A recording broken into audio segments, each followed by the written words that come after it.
You healing? All right, ready? Go ahead and give me the buffs. Buffs. Buff.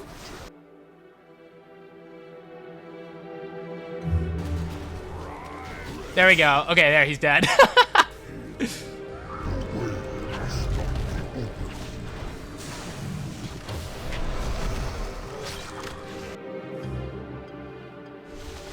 Oh, there it is. Okay, he's dead.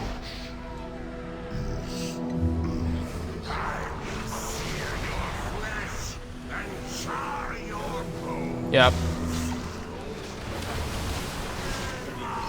So I'm just gonna kill this guy. Hey guys. Today I'm gonna be going over my Touch of Death 2-shot kill on the BRD raid bosses. The setup for these fights took a little over 6 hours and overall took me about 40 attempts. If you want to watch the full setup with all the kills, I'll post a link to that video in the description of this one. Your guys' support means so much to me, and you guys have been so fantastic these past couple of weeks. So if you like what you see and you want to see more, consider subscribing, and if you want to go the extra mile, you can also join as a member on the channel. The method I use in this video heavily relies on the use of the Foul Behemoth's Chelicera trinket, which gives you a little bit of health every time you use an ability on a 1.5 minute activation. Because the max health increase only triggers when we're already at full health, we have to be hitting something that isn't going to hit us back, and because we're doing damage to it, it also has to never die. So in this video, I utilize the training dummies in Stormwind. The trinket healing scales with verse and can also crit, so I stacked all of these stats as well as some haste to make sure that I'm getting the proc roughly every 1 second in order to make this process go a bit quicker. In order to maximize how much secondary stat I had, I used the Ovanax trinket, which grants you your highest secondary stat as long as you're moving. By lodging myself into this target, I was able to consistently maintain backward movement while not getting further away from the training dummy.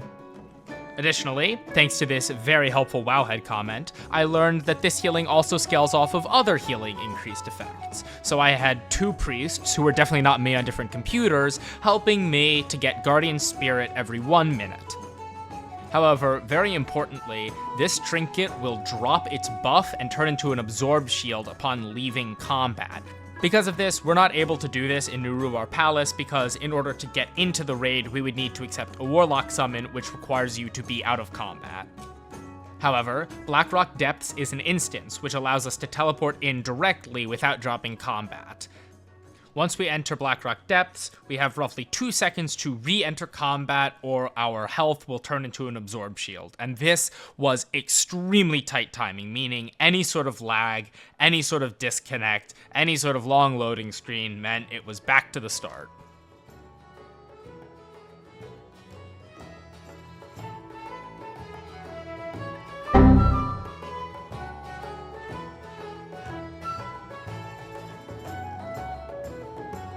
I had to start over multiple times because of disconnects, and also this random phasing that seems to happen in Stormwind where you just drop combat, everything phases out, and then it comes back in.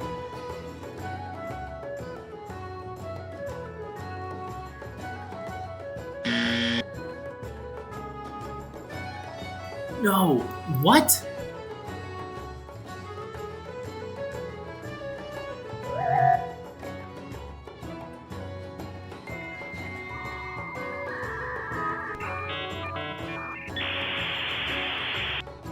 I also learned the hard way that if your party leader is the opposite faction of you and you join in after the group is already formed, you can't be healed or buffed by anyone else in your party. Okay, wait. You can't heal me, you guys are enemies. I also utilized some external max health buffs, such as the Warrior's Rallying Cry and the Shaman Ancestral Vigor and Downpour, so that I wasn't sitting there for 11 hours trying to get to 700 million health.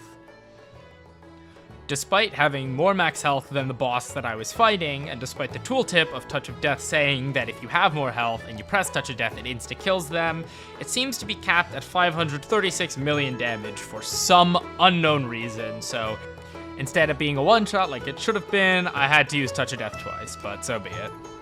If you have any questions, or if I happen to miss something or leave something out, feel free to shoot me a comment down below, and yeah, thanks so much for watching.